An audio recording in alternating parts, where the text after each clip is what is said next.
भारतवर्षों उन्नति कैसे हो सकती है। यह निबंध भारतेंदु हरिश्चंद्र जी के द्वारा लिखा गया है। यह जो निबंध है भारतवर्षों उन्नति दिसंबर सन 1884 ईस्वी में बलिया के ददरी मेले के अवसर पर आर्य देशोपकारिणी सभा में भाषण देने के लिए भारतेंदु जी ने लिखा था। इसमें लेखक यानी भारतेंदु जी ने कृतियों और अंधविश्वासों को त्याग कर अच्छी से अच्छी शिक्षा प्राप्त करने, उद्योग धंधों को विकसित करने, सहयोग एवं एकता पर बल देने तथा सभी क्षेत्रों में आत्मनिर्भर होने की प्रेरणा दी है। जी भारतेंदु जी का भारतवर्षों उन्नति निबंध जो है इसको हम पूरा पढ़ेंगे। आज बड़े आनंद का दिन है कि छोटे से नगर बलिया में हम इतने मनुष्यों को एक बड़े उत्साह के स्थान पर देखते हैं। इस अभागे आलसी देश में जो कुछ भी हो जाए वही बहुत है। हमारे हिंदुस्तानी लोग रेल की गाड़ी हैं। यद्यपि फर्स्ट क्लास, सेकंड क्लास की आदि गाड़ी बहुत अच्छी और बड़े मंसूल की इस ट्रेन में लगी हैं, पर बिना इंजन सब नहीं चल सकती। वैसे ही हिंदुस्तानी लोगों को कोई चलाने वाला हो तो क्या नहीं कर सकते। इनसे इतना कह दीजिए कि चुप साध ही रहा बलवाना। फिर देखिए हनुमान जी को अपना बल कैसे याद आता है। जैसे जामन जी ने हनुमान जी को बल याद दिलाया था, वैसे इनको भी कोई जामंत की जरूरत है। अपना बल कैसे याद आता है, सो बल कौन याद दिलावे। या हिंदुस्तानी राजे महाराजे जो राजा महाराजा हैं, नवाब हैं, रईस या हकीम हैं, राजा महाराजाओं को अपनी पूजा भोजन झूठी गप से छुट्टी नहीं। हकीमों को कुछ तो सरकारी काम घेरे रहता है, कुछ बल घुड़दौड़ थिएटर में समय लगा। कुछ समय बचा भी तो उनको क्या गरज है कि हम गरीब गंदे काले आदमियों से मिलकर अपना अनमोल समय खोवें। बस वही मशल रही, तुम्हें गैरों से कब फुर्सत, हम अपने गम में कब खाली। यही इसमें कहा गया है कि बस वही मशल रही कि तुम्हें गैरों से कब फुर्सत, हम अपने गम में कब खाली। चलो बस को चुका मिलना, ना हम खाली न तुम खाली। बस चलो बस हो चुका मिलना, न हम खाली न तुम खाली। कितनी अच्छी लाइन कही है यहाँ पे भारतेंदु जी ने। तुम्हें गैरों से कब फुर्सत, हम अपने गम में कब खाली। तुम्हें गैरों से कब फुर्सत, हम अपने गम में कब खाली। चलो बस हो चुका मिलना, न हम खाली न तुम खाली। पहले भी जब आर्य लोग हिंदुस्तान में आकर बसे थे, राजा और ब्राह्मणों के जिम्मे यह काम था कि देश में नाना प्रकार की विद्या और नीति फैलावें। और अब भी ये लोग चाहे तो हिंदुस्तान प्रतिदिन क्या प्रतिछिन्न बढ़े, पर इन्हीं लोगों को निकम्मेपन ने घेर रखा है। हम नहीं समझते कि इनको लाज भी क्यों नहीं आती। उस समय की जबकि इनके पुरखों के पास कोई भी सामान नहीं था, उन लोगों के जंगल में पत्ते और मिट्टी की कुटियों में बैठ कर के बांस की नालियों से जो तार ग्रह आदि वेद करके उनकी गति लिखी, वह ऐसे ठीक है कि 16 लाख रुपए के लागत की विलायत में जो दूरबीन बनी है, उनसे उन ग्रहों को वेद करने में भी वही गति ठीक आती है। और जब आज इस काल में हम लोगों को अंग्रेजी विद्या के और जनता की उन्नति से लाखों पुस्तकें और हजारों यंत्र तैयार हैं, तब हम लोग निरी चुंगी की कतवार फेंकने की गाड़ी बन रहे हैं। यह समय ऐसा है कि उन्नति की मानो घुड़दौड़ हो रही है। अमेरिकन, अंग्रेज, फारसीस आदि तुर्की ताजी सब सरपट दौड़े जाते हैं। सबके जी में यही है कि पाला हम ही पहले छू लें। उस समय हिंदू कठियावाड़ी खाली खड़े खड़े टाप से मिट्टी खोदते हैं। इनको औरों को जाने दीजिए, जापानी टट्टुओं को हाँफते हुए दौड़ते देख करके भी लाज नहीं आती। यह समय ऐसा है कि जो पीछे रह जाएगा फिर कोटि उपाय किए भी आगे न बढ़ पाएगा। इस लूट में, इस बरसात में भी जिसके सिर पर कम्ब खस्ती का छाता और आंखों में मूर्खता की पट्टी बंधी रहे, उन पर ईश्वर का कोप ही कहना चाहिए। मुझको मेरे मित्रों ने कहा था कि तुम इस विषय में कुछ कहो कि हिंदुस्तान की उन्नति कैसे हो सकती है। भला इस विषय में मैं और क्या कहूँ।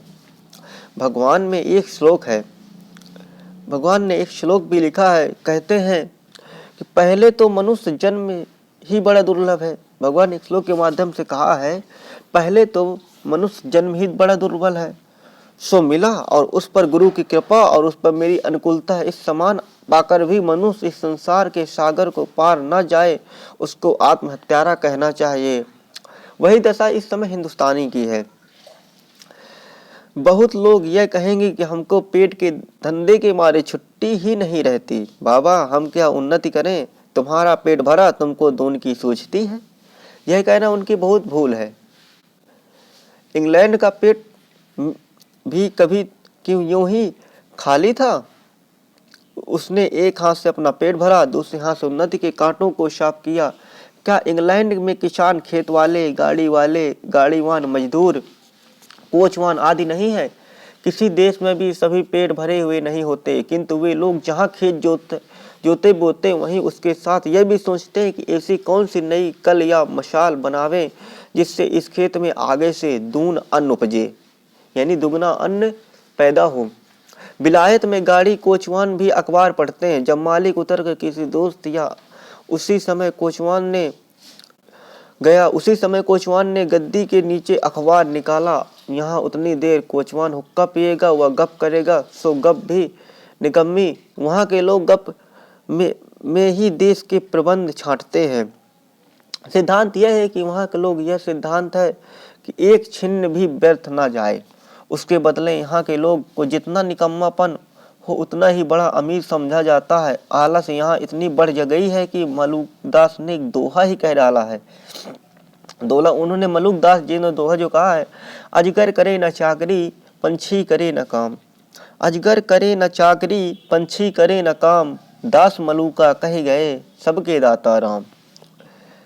यहाँ पे आपका कहा गया, अजगर कोई काम नहीं करता और पंछी कोई काम नहीं करता, चाहता है उसको सब मिल जाए, और वो किसके भरोसे बैठे रहते हैं? भगवान के भरोसे बैठे रहते हैं। चारों ओर आंख उठाकर देखिए तो बिना काम करने वालों की चारों ओर संख्या बढ़ती जा रही है। रोजगार कहीं कुछ भी नहीं, चारों ओर दरिद्रता की आग लगी हुई है। किसी ने बहुत ठीक कहा है, दरिद्र कुटुंबी इस तरह अपनी इज्जत को बचाता फिरता है जैसे लाजवती बहू फटे कपड़ों में अपने अंग को छिपाए जाती है। वही दशा हिंदुस्तान की है। मरदमशुमारी की रिपोर्ट देखने से स्पष्ट होता है कि मनुष्य दिन दिन यह बढ़ते जाते हैं और रुपया दिन दिन कमती होता जाता है। लोगों की संख्या यानी बढ़ती जा रही है और रुपये की संख्या घटती जा रही है। सो अब बिना ऐसा उपाय किए काम नहीं चलेगा कि रुपया भी बढ़े, और वह रुपया बिना बुद्धि बढ़े ना बढ़ेगा। जब तक बुद्धि ना बढ़ाएंगे तब तक रुपया ना बढ़ेगा। भाइयों, राजा महाराजाओं का मुंह मत ताको। मत यह आशा रखो कि पंडित जी की एक कथा में ऐसा उपाय बता लाएंगे कि देश का रुपया और बुद्धि बढ़े। तुम आप हम सब कमर कशो, आलस छोड़ो। कब तक अपने को जंगली होश मूर्ख बूढ़े डरपोक ने पुकराओगे? दौड़ो इस घुड़दौड़ में, जो पीछे पड़े तो फिर वही ठिकाना नहीं। फिर कब राम जनकपुर हैं, अब के पीछे पड़े तो फिर रसातल ही पहुंचोगे। अब भी तुम लोग अपने को ना सुधारो तो तुम ही रहो, और वह सुधारना ऐसा भी होना चाहिए कि जब बात में उन्नति हो, धर्म में, घर के काम में, बाहर के काम में, रोजगार में, शिष्टाचार में, चाल चलन में, शरीर में, बल में, समाज में, युवा में, वृद्ध में, स्त्री में, पुरुष में, अमीर में, गरीब में, भारतवर्ष की सब अवस्था, सब जाति, सब देश की उन्नति करें। उन्नति करो पर ही बात करें। सब ऐसी बातों को छोड़कर तुम्हारे इस पथ के कंटक हो जाएं। तुम्हें लोग निकम्मा कहें या नंगा कहें, कृतान कहें या भ्रष्ट कहें, तुम केवल अपने देश की दीन दशा को देखो और उनकी बात मत सुनो, उनकी बात पर ध्यान मत दो। जो लोग अपने को देश हितैषी लगाते हैं, ये अपने को देश ये हितैषी लगाते हो, वह अपने सुख को होम करके अपने घर और मान का बलिदान करके कमर कस के उठो। देखा देखी थोड़े दिन में सब हो जाएगा। अपनी खराबियों के मूल कारणों को खोजो। कोई धर्म की आड़ में, कोई देश की चाल की आड़ में, कोई सुख की आड़ में छिपे हैं। उन चोरों को वहां से पकड़ कर लाओ, उनको बांध कर कैद करो। इस समय जो जो बातें तुम्हारे उन्नति पथ की कांटा हो, उनकी जड़ खोद कर फेंक दो। अब यह प्रश्न होगा कि भाई हम तो जानते ही नहीं कि उन्नति और सुधारना किस चिड़िया का नाम है।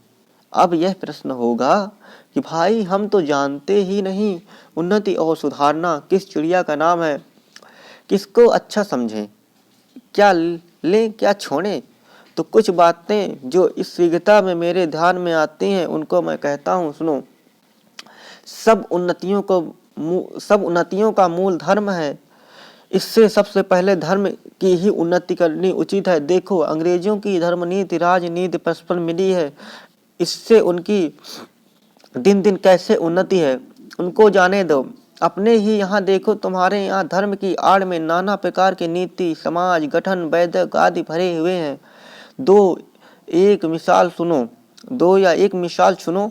यही तुम्हारा बलिया का मेला और यहाँ स्थान क्यों बनाया गया, जिससे लोगों को काफी आपस में नहीं मिलते। 10-10 5-5 कोस से वे लोग एक जगह एकत्र होकर आपस में मिले, एक दूसरे का दुख सुख जाने। गृहस्थी के काम में ही वही चीजें जो गांव में नहीं मिलती यहाँ से ले जाएं। एकादशी का व्रत क्यों रखा गया, जिसमें महीने में 2 उपवास से शरीर शुद्ध हो जाए। गंगा की नहाने जाते हैं तो पहले पानी सिर पर चढ़ाकर तब पैर पर डालने का विधान क्यों है, जिसमें तलवे से गर्मी सिर में चढ़कर विकार न उत्पन्न करे। दिवाली इस हेतु है कि इसी बहाने साल भर में एक बेर तो सफाई हो जाए। होली इसी हेतु है कि बसंत की बिगड़ी हवा स्थान स्थान पर अग्नि जलने से स्वच्छ हो जाए। यही त्योहार की ही तुम्हारी म्यूनिसिपालिटी है। ऐसे सब पर्व तब तीर्थव्रत आदि में कोई हिमकत है। उन लोगों में ने धर्म नीति और समाज नीति को दूध पानी की भांति मिला दिया है। खराबी जो बीच में भाई है वह यह है कि उन लोगों ने धर्म क्यों मान लिए थे, इसका लोगों ने मतलब नहीं समझा और इन बातों को वास्तविक धर्म मान लिया। भाइयों, वास्तविक धर्म तो केवल परमेश्वर के चरण कमल का भजन है। ये सब तो समाज धर्म है जो देश काल के अनुसार सीधे और बदले जा सकते हैं। दूसरी खराबी यह हुई कि उन्हीं महात्मा बुद्धिमान ऋषियों के वंश के लोगों ने अपने आप दादों का मतलब न समझकर बहुत नए नए धर्म बनाकर शास्त्रों में धर दिए। बस तभी तिथि व्रत और सभी स्थान तीर्थ हो गए। इन बातों को अब एक बार आंख खोलकर देखा और समझा लीजिए फलानी बात उन बुद्धिमान ऋषियों ने क्यों बनाई। उनमें जो देश और काल के अनुकूल है और उपकारी हो उनको ग्रहण कीजिए। बहुत सी बातें जो समाज विरुद्ध मानी जाती है किंतु धर्मशास्त्रों ने इनका विधान है उनको चलाइए। जैसे जहाज का सफर, विधवा विवाह आदि। लड़कों को छोटेपन में ही ब्याह करके उनका बल विराज आयुष सब मत घटाइए। आप उनके माँ बाप हैं, शत्रु नहीं हैं। वीर उनके शरीर में पुष्ट होने दीजिए। नून तेल लकड़ी की फिक्र करने की बुद्धि सीख लेने दीजिए, तब उनका पैर कांठ में डालिए।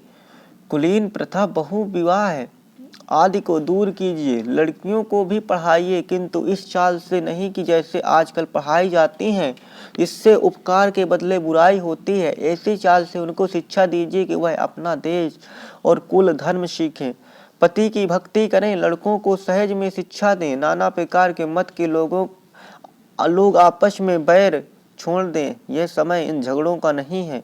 हिंदू जैन मुसलमान सब आपस में मिलिए। जाति में कोई चाहे ऊंचा हो चाहे नीचा, सबका आदर कीजिए। जो जिस योग्य है उसे वैसा मानिए। छोटी जाति के लोगों का तिरस्कार करके उनका जी मत तोड़िए। सब लोग आपस में मिलिए। अपने लड़कों को अच्छी से अच्छी तालीम यानी शिक्षा दो। पेंशन और वजीफा या नौकरी का भरोसा छोड़ो, लड़कों को रोजगार सिखलाओ, विलायत भेजो, छोटेपन से मेहनत करने की आदत दिलाओ। बंगाली, मराठा, पंजाबी, मदारसी, वैदिक, जैन, ब्राह्मण, मुसलमान सब एक का हाथ एक पकड़ो। कारीगरी जिसमें तुम्हारे यहाँ बढ़े, तुम्हारा रुपया तुम्हारे ही देश में रहे, वह करो। देखो जैसा हजार धारा होकर गंगा समुद्र में मिली है, वैसे ही तुम्हारी लक्ष्मी हजार तरह से इंग्लैंड, फारस, जर्मनी, अमेरिका को जाती है। दिया सलाई ऐसी तुच्छ वस्तु भी वहीं से आती है। जरा अपने ही को देखो, उस समय की बात कही जा रही है, जरा अपने को ही देखो, तुम जिस मार्किन की धोती पहने हो वह अमेरिका की बनी है, जिस लंक लाट का तुम्हारा अंगा है वह इंग्लैंड का है, फासिस की बनी कंघी से तुम सिर झाड़ते हो और जर्मनी की बनी चरखी की बत्ती तुम्हारे सामने जल रही है। यह तो वही मसल हुई कि एक बेफिक्रे मंगनी का कपड़ा पहनकर किसी महफिल में गए। कपड़े को पहचान कर एक ने कहा, अजी अंगा तो फैलाने का है, यानी अंगा जी फलाने का है। फलाने मतलब यहाँ पे कोई अन्य देश का, अन्य राज्य का है। दूसरा बोला, अजी टोपी भी फलाने की है। और उन्होंने हंसकर जवाब दिया कि घर की तो मुझे ही मूछ है, हाय अफसोस, तुम ऐसे हो गए कि अपने निज की काम की वस्तु भी नहीं बना सकते।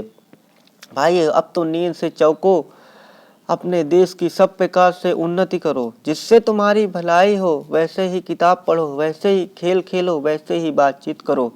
परदेशी वस्तु और परदेशी भाषा का भरोसा मत रखो, अपने देश में अपनी भाषा में उन्नति करो। भारतेंदु हरिश्चंद्र।